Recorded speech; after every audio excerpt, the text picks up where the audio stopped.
Alhamdulillahilladzi bi ni'matihi tatimmus shalihat, mujibud da'wat, rafi'ud darajat, wa huwa alladzi yaqbalu at-taubata 'an ibadihi wa ya'fu 'anis sayyi'at, ghafirud dunubat wa munazzilul ayat. Asyhadu an la ilaha illallah wahdahu la syarika lah, wa asyhadu anna Muhammadan 'abduhu wa rasuluhu la nabiyya ba'dah. Allahumma salli wa sallim wa karrim wa 'azzim ala sayyidina Muhammad wa ala alihi wa ashabihi wa man tabi'ahum bi ihsanin ila yaumiddin. Amma ba'du. Hadirin yang insyaallah dirahmati Allah Subhanahu wa taala, pada pembahasan kali ini akan memuat materi dari juz kelima, yakni Quran surat An-Nisa ayat 24 sampai Quran surat An-Nisa 147. Dalam hal ini Islam memiliki perhatian besar dalam memudahkan pernikahan. Diberikanlah keringanan bagi para lelaki untuk menikahi wanita hamba sahaya, sesuatu yang sebenarnya haram. Sebelumnya haram. Rukhsah ini berlaku ketika mereka, keringanan ini berlaku ketika mereka tidak memiliki harta sebesar mahar wanita merdeka. Sementara mereka khawatir berzina jika tidak segera menikah. Allah Subhanahu wa taala memberikan kompensasi tadi karena Allah mengetahui keimanan seorang mukmin dan bahwa manusia lemah di hadapan perkara seperti ini. Sedangkan banyak pengikut syahwat yang ingin orang Islam ikut menyimpang.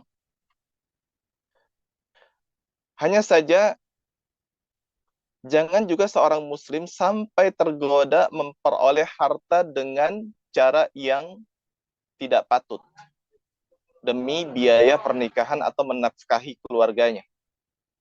Jangan pula aktivitas mencari uang sampai saling membunuh antar sesama. Sungguh itu dosa besar. Maka jauhilah. Sebab barang siapa menjauhi dosa besar, maka Allah Subhanahu wa taala akan mengampuni dosa-dosa kecilnya. Adapun dosa besar, maka jika ingin diampuni harus bertobat di dunia atau di akhirat, berharap diampunkan oleh Allah Subhanahu wa taala sesuai kehendaknya. Jangan jua harta membuat kikir. Jangan juga membuat kikir. Ya. Sombong dan pamer sehingga mengabaikan ibadah pada Allah Subhanahu wa taala serta berbuat baik pada kerabat dan mereka yang membutuhkan. Sungguh atas mereka yang ingkar ada azab yang menghinakan. Inilah keadilan Allah Subhanahu wa taala yang menghitung teliti semua perbuatan. Dia, Allah Subhanahu wa taala, tidak menzalimi satu jiwa pun.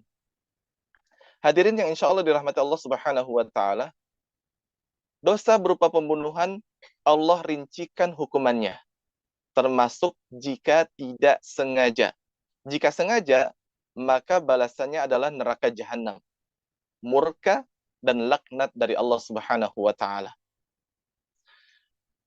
Budayakanlah tabayyun, memastikan kebenaran berita agar tidak sembarangan menyerang suatu pasukan yang disangka musuh padahal kawan. Sikap tergesa-gesa menuduh dan menebar berita sebelum meneliti kevalidannya hanyalah perangai orang-orang munafik.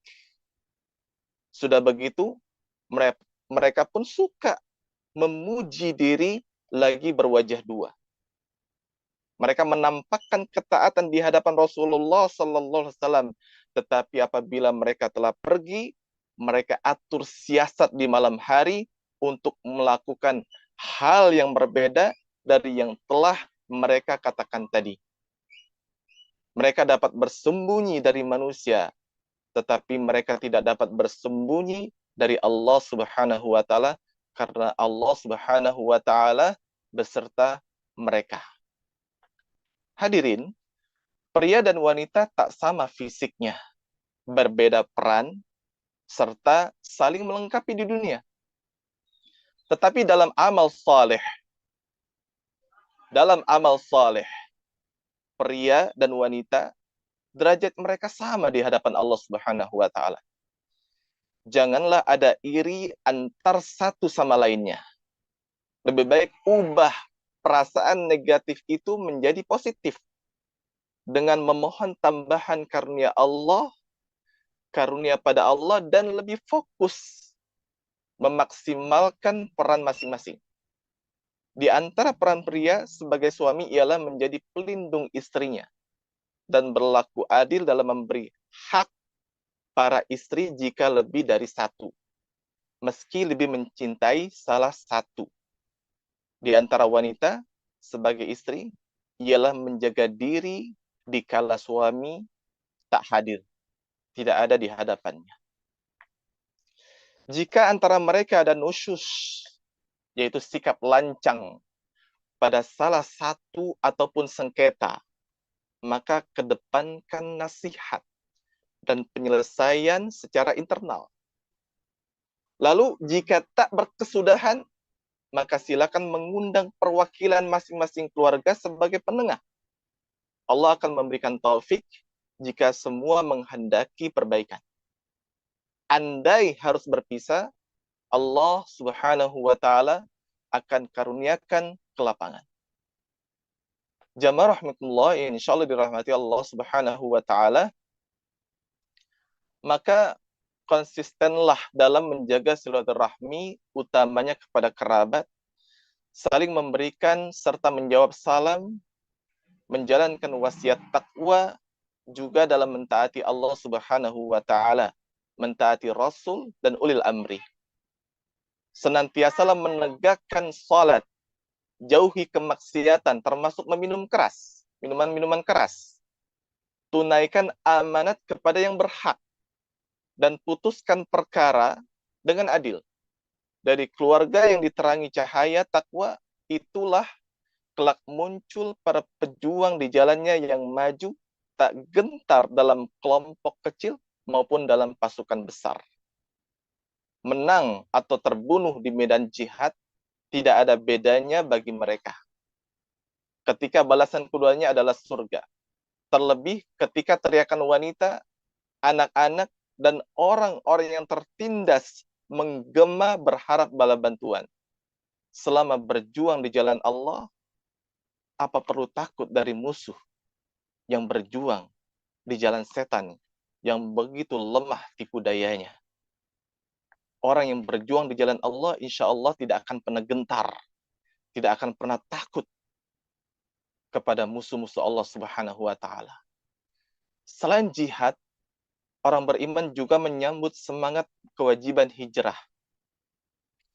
Siapapun berhijrah di jalan Allah, niscaya mereka akan mendapatkan keluasan rezeki dari Allah Azza wa Jal.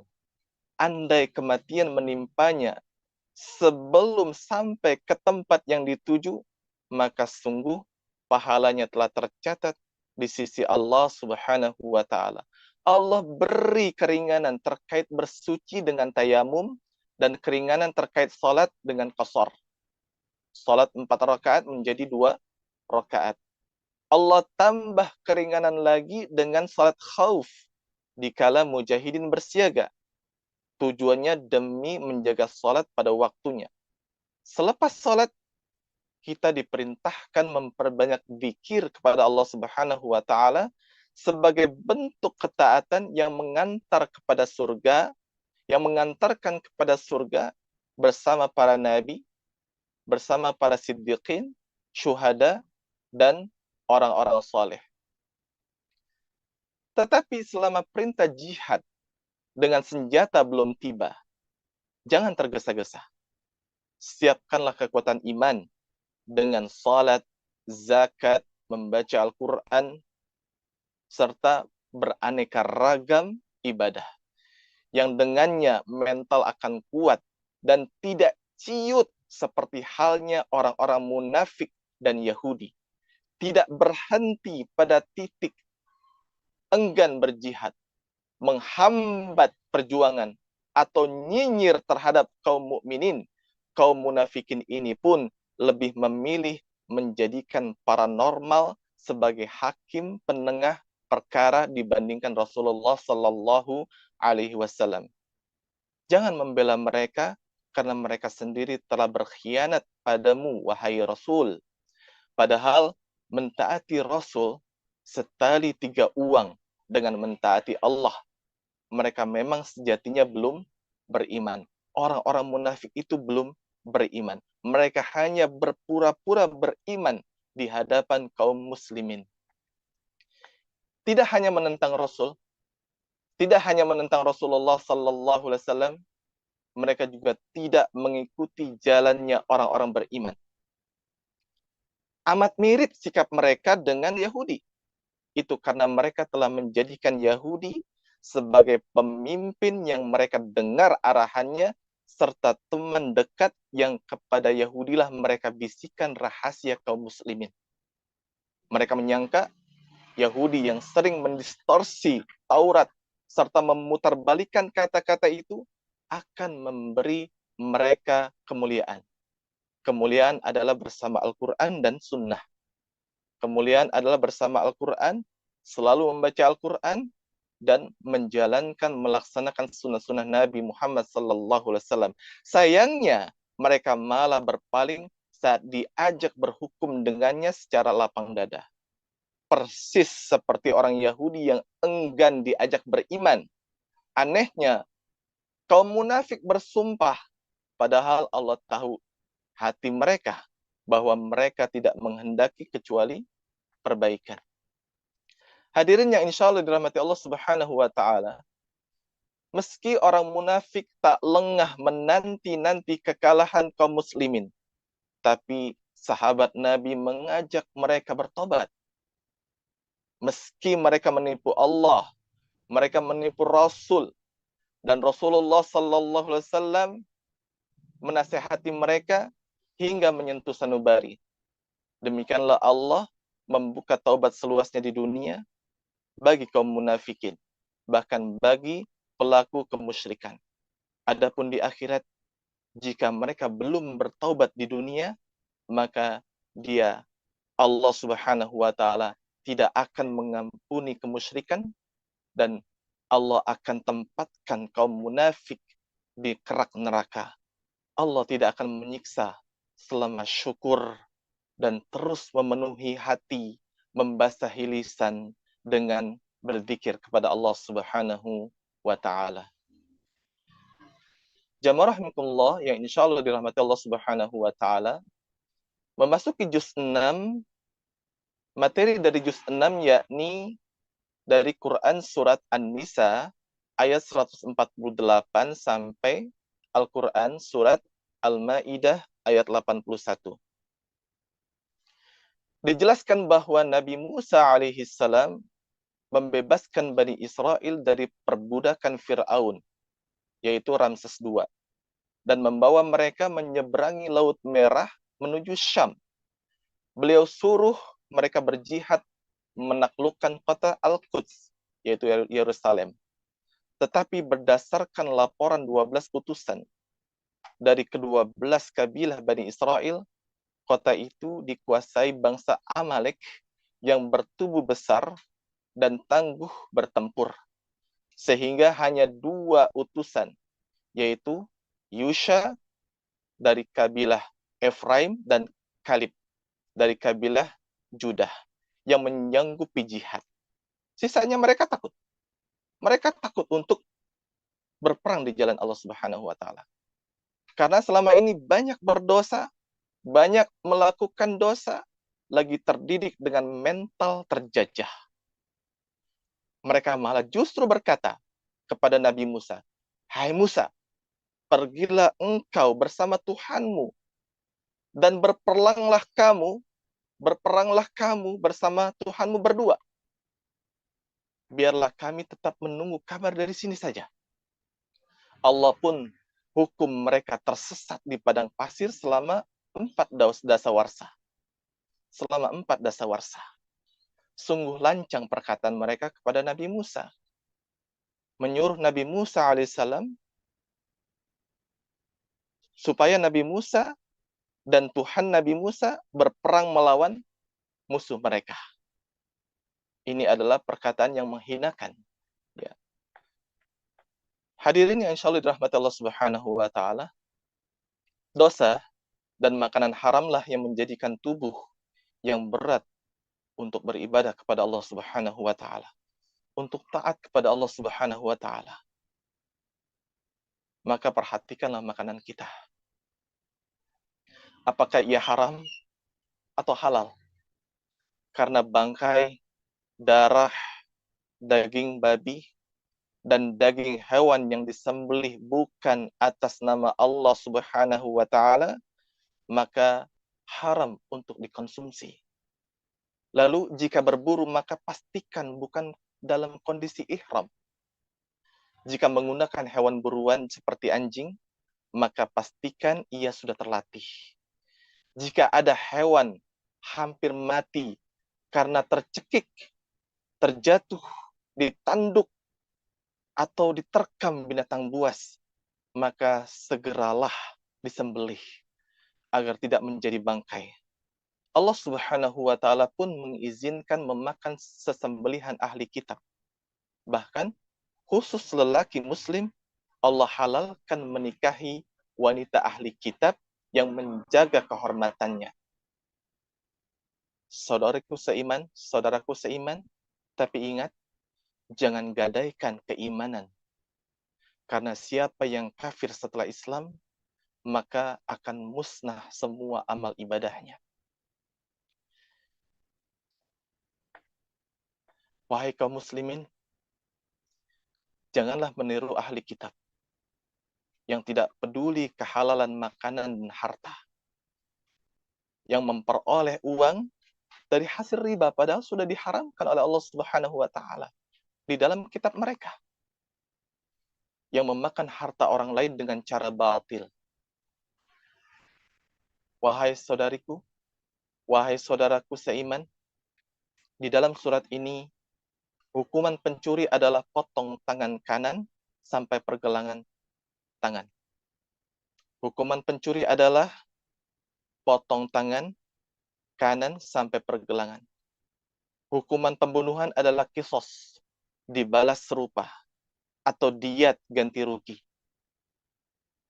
Jika keluarga korban tidak mau berdamai, maka akan dilakukan kisos, dibalas serupa. Bunuh, maka akan dibunuh. Pembunuhan, maka akan dibalas dengan pembunuhan. Tetapi kalau keluarga korban memberikan maaf kepada si pelaku pembunuhan, maka harus ada diat ganti rugi yang sesuai dengan kesepakatan masing-masing. Ya. Hukuman perompak di padang pasir, perompak di lautan, atau tempat sepi lebih berat lagi. Jika membunuh sekaligus merampas harta, jika membunuh sekaligus merampas harta, maka disalib. Jika hanya membunuh, maka dihukum bunuh. Jika hanya merampas harta, pergelangan tangan kanan dan pergelangan kaki kiri akan dipotong. Ya, kami ulangi.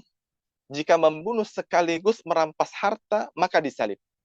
Jika hanya membunuh, maka dihukum bunuh. Jika hanya merampas harta, pergelangan tangan kanan dan pergelangan kaki kiri akan dipotong.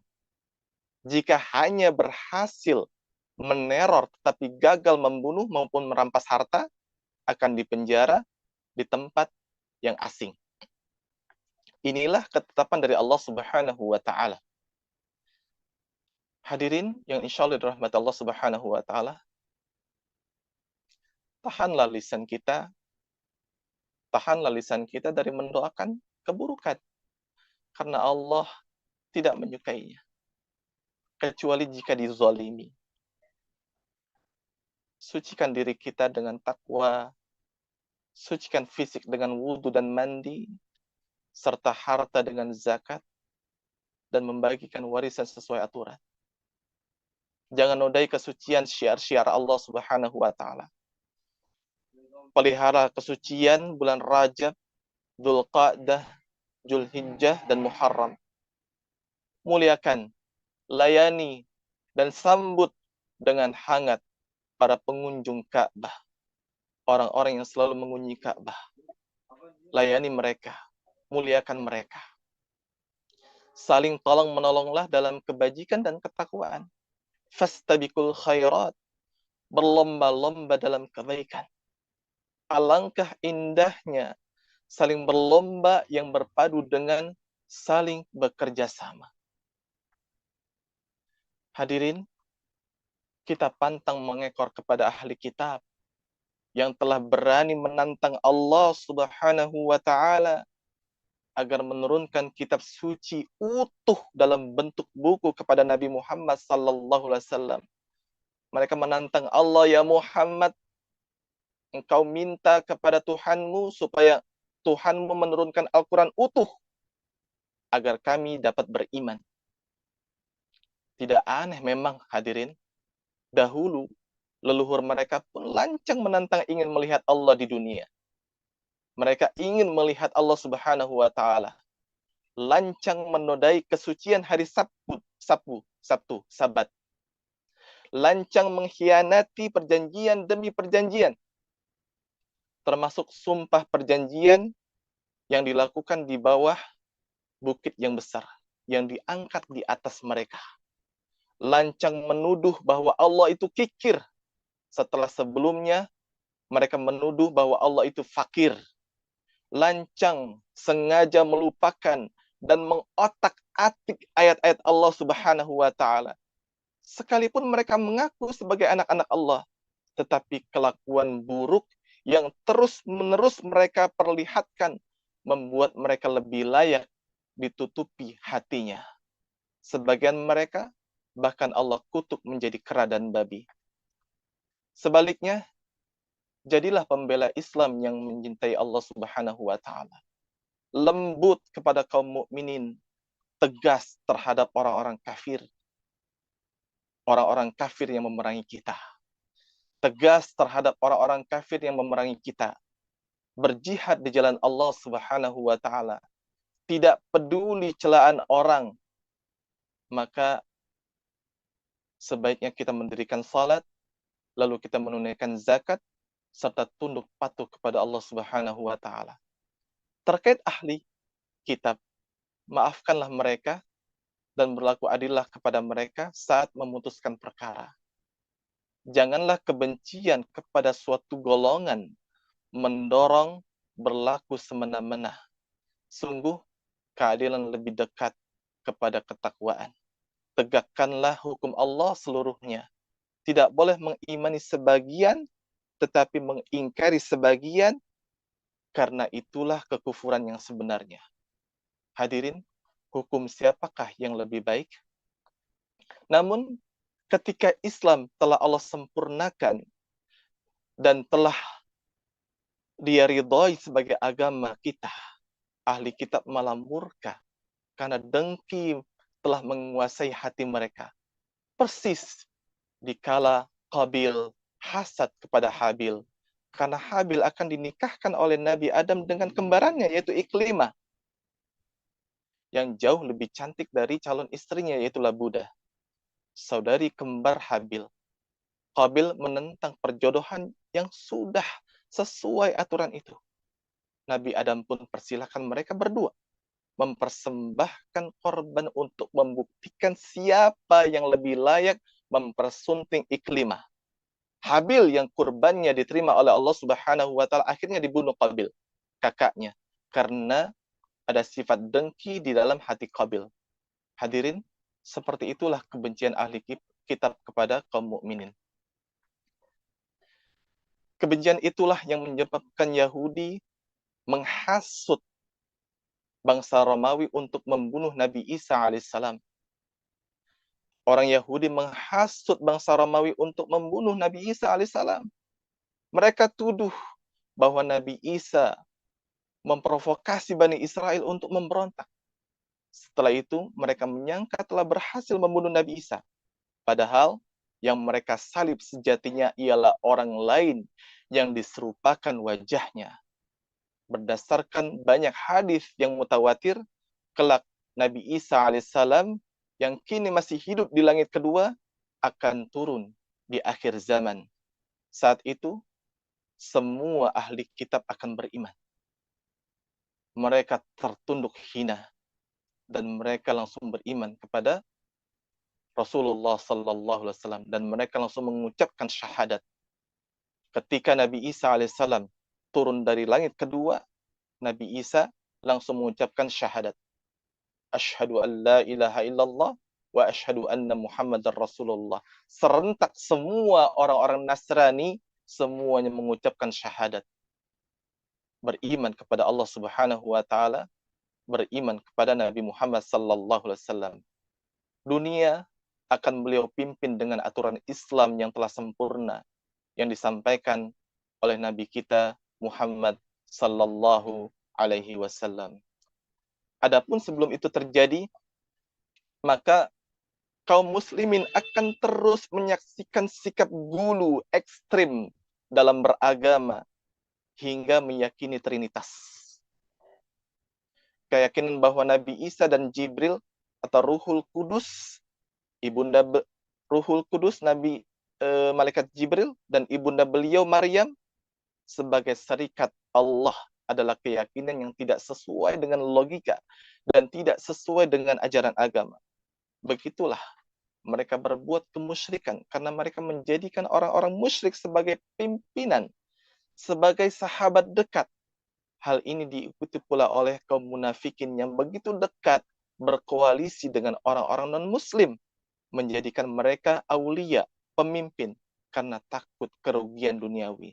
Mereka saling tolong-menolong dalam dosa dan permusuhan, serta tidak menegakkan nahi mungkar, padahal mengingkari dosa adalah wajib dilakukan, bahkan oleh yang biasa atau sedang melakukan dosa yang sama. Sayang, kebanyakan orang Nasrani telah terjerembab dalam kubangan dosa, telah tenggelam dalam lautan kefasikan, sehingga mereka tidak bisa melihat cahaya Islam. Hadirin, demikianlah yang dapat saya sampaikan. Mudah-mudahan ada manfaatnya. Assalamualaikum warahmatullahi wabarakatuh. Waalaikumsalam warahmatullahi wabarakatuh. Jazakumullah khairan. Wa anti jazakillah khairan. Ya, luar biasa sangat komprehensif Ustaz ya terkait juz 5 dan juz 6 ini, mulai dari betapa dalam juz 5 tadi sudah kita di surat An-Nisa ya, banyak sekali Islam telah menjelaskan tentang kemudahan-kemudahan untuk pernikahan. Kemudian terkait karakter-karakter dari kaum Bani Israel ini dengan yang dekat sekali dengan kaum munafik seperti itu. Baiklah Bapak dan Ibu, dipersilakan untuk berdiskusi, boleh angkat tangan, raise hand, ataupun menuliskan di kolom komentar. Bisa dituliskan ke hostnya jika memang tidak ingin uh, pertanyaannya dibaca untuk yang lain. Kemudian ini sambil saya ingatkan juga bahwa Bapak dan Ibu yang jamaah yang mengikuti tadarus online ini, kami telah menyiapkan juga Al-Quran, sehingga Bapak dan Ibu yang ingin untuk mendapatkan Al-Quran yang akan kami kirimkan, ini dapat mengisi link di kolom chat. Kemudian ini sudah ada satu pertanyaan Ustadz dari Ibu Fitri Nur Hidayah. Izin saya bacakan. Assalamualaikum warahmatullahi wabarakatuh. Ustadz izin bertanya, apakah yang dimaksud Ibnu Sabil di ayat 36 di surat An-Nisa? Jazakumullah khairan katsiran. Mungkin dipersilakan Ustadz untuk dapat langsung menjawab. Nanti jika ada pertanyaan kembali akan kami buka untuk pertanyaan berikutnya. Baik, terima kasih Mbak Habibah. Ibu Fitri yang insya Allah dirahmati Allah Subhanahu wa Ta'ala, dan Bapak, Ibu yang lainnya yang insya Allah dirahmati Allah Subhanahu wa Ta'ala. Yang dimaksud dengan Ibnu Sabil adalah orang yang dalam perjalanan bukan untuk bermaksiat kepada Allah Subhanahu wa Ta'ala. Ya. Orang yang dalam perjalanan bukan untuk tujuan maksiat, termasuk juga anak yang tidak diketahui ibu bapaknya. Ya. Itulah Ibnu Sabil. Orang yang dalam perjalanan bukan untuk tujuan maksiat, yang kehabisan bekal. Yang kehabisan bekal, termasuk juga anak yang tidak diketahui ibu bapaknya. Itu dinamakan dengan Ibnu Sabil. Seperti itu Ibu Fitri. Kalau sudah jelas ya Bu Fitri, apa nih? Jika ini masih bertanya boleh juga dilanjutkan di kolom chat. Mungkin saya izin bertanya Ustadz terkait ayat di surat Al-Maidah yang tentang kesempurnaan agama gitu, agama Islam seperti itu.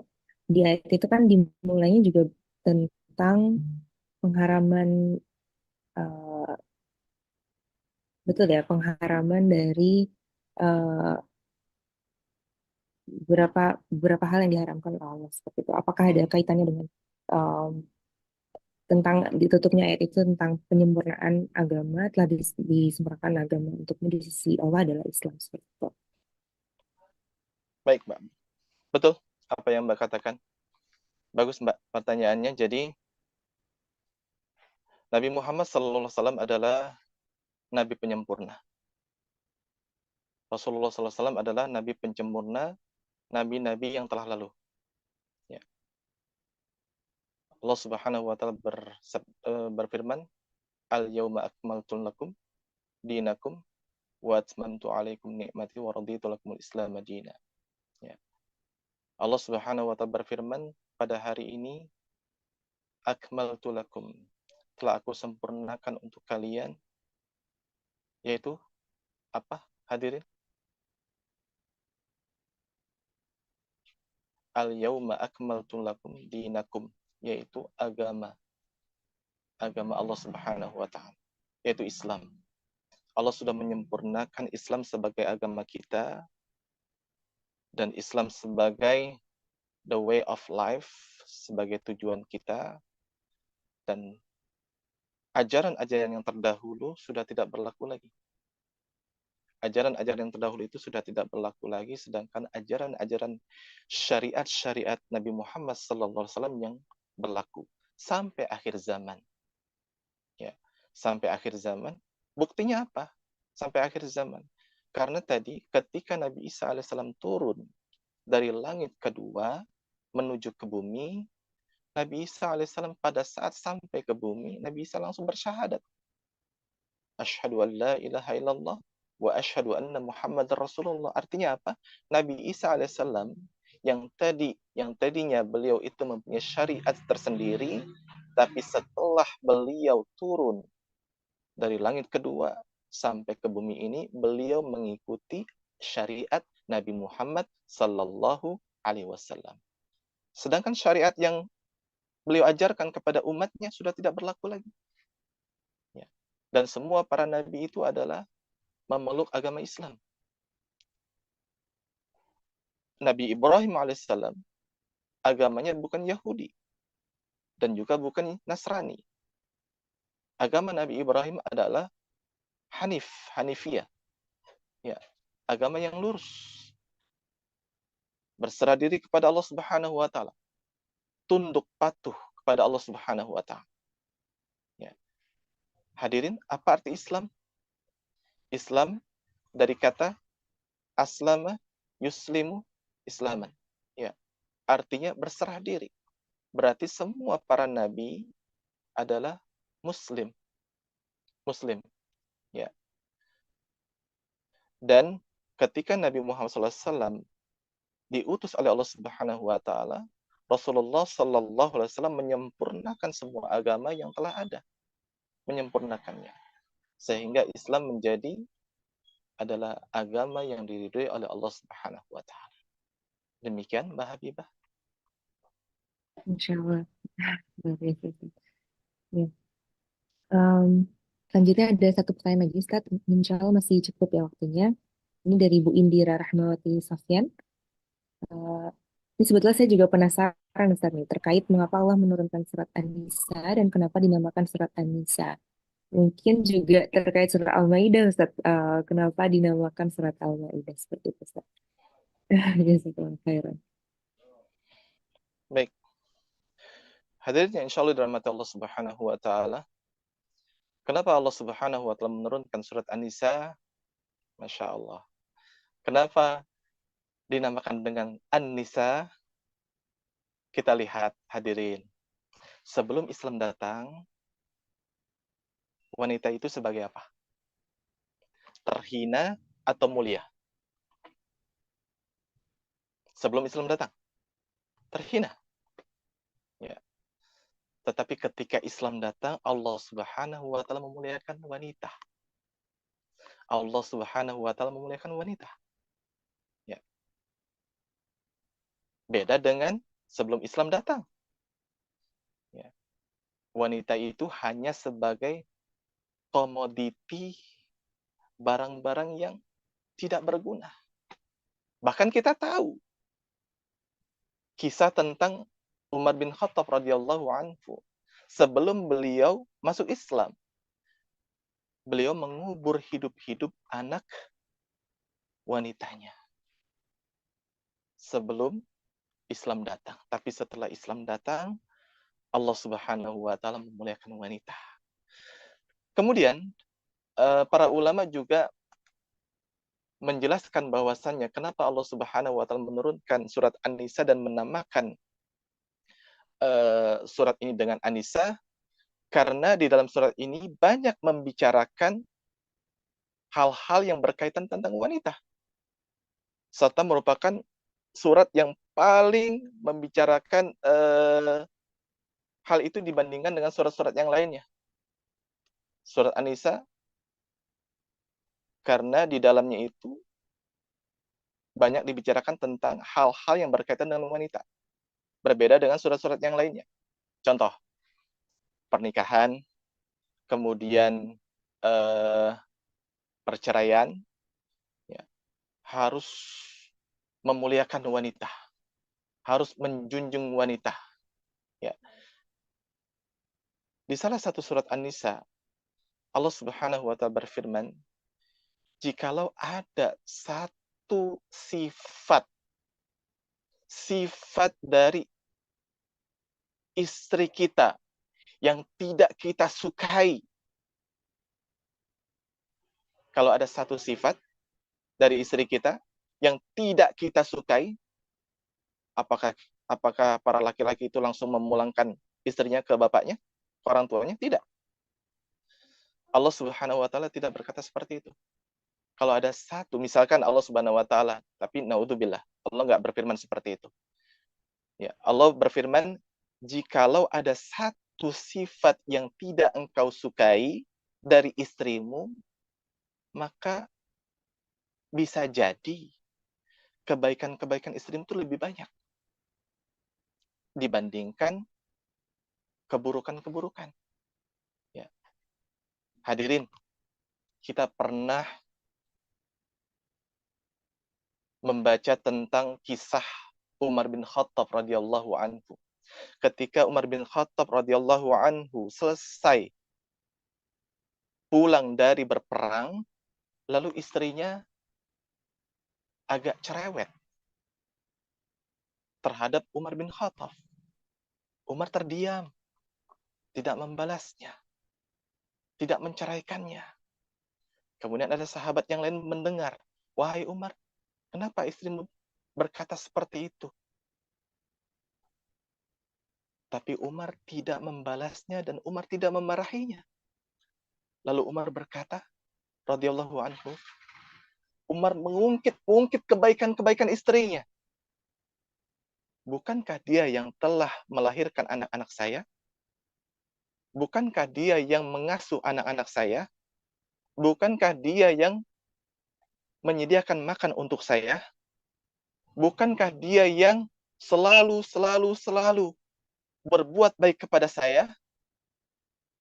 Hadirin, jadi intinya adalah di dalam surat An-Nisa itu adalah kemuliaan untuk wanita.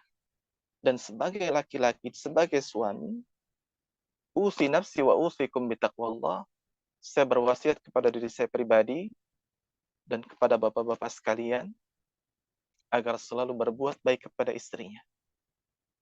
Agar berbuat baik kepada istrinya. Seperti itu hadirin. Demikian jawaban saya.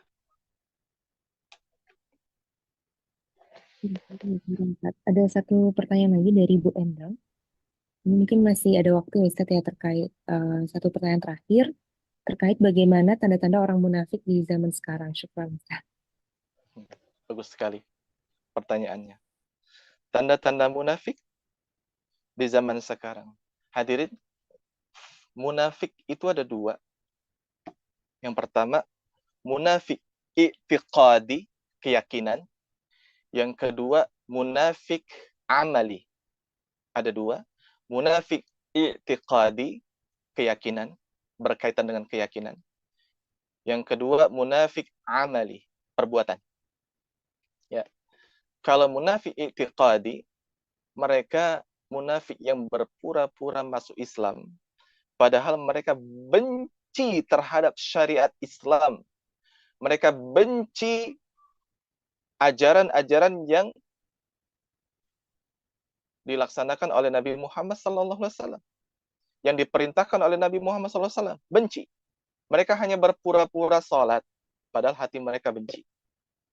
Mereka pura-pura berpuasa, padahal di dalam hati mereka benci terhadap syariat itu.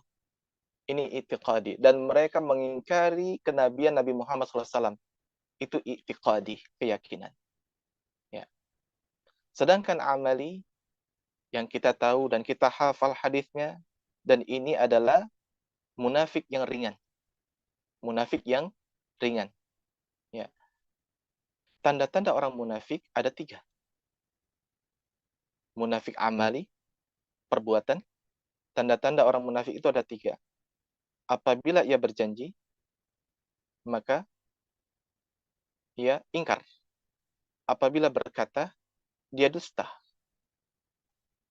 Apabila diberikan amanah, dia khianat. Ya. Ini adalah orang-orang munafik yang berkaitan dengan munafik amali, amal. Ya. Orang-orang munafik amali dengan orang-orang munafik i'tiqadi, keyakinan, mereka ini selalu riya pada saat beramal. Kita tahu ayatnya. Ya, orang-orang munafik itu hanya ketika di hadapan manusia mereka yura'unan nas, mereka riya di hadapan manusia. Dan mereka hanya sedikit sekali mengingat Allah Subhanahu wa taala. Mereka sedikit sekali mengingat Allah Subhanahu wa taala dan mereka itu selalu mengungkit pemberian orang lain dan selalu menyakiti ketika mereka memberi, ketika mereka bersedekah, mereka selalu menyakiti hati si penerima. Ya. Seperti itu hadirin. Tanda-tanda orang munafik. Ya. Demikian hadir, mudah-mudahan bisa menjawabnya.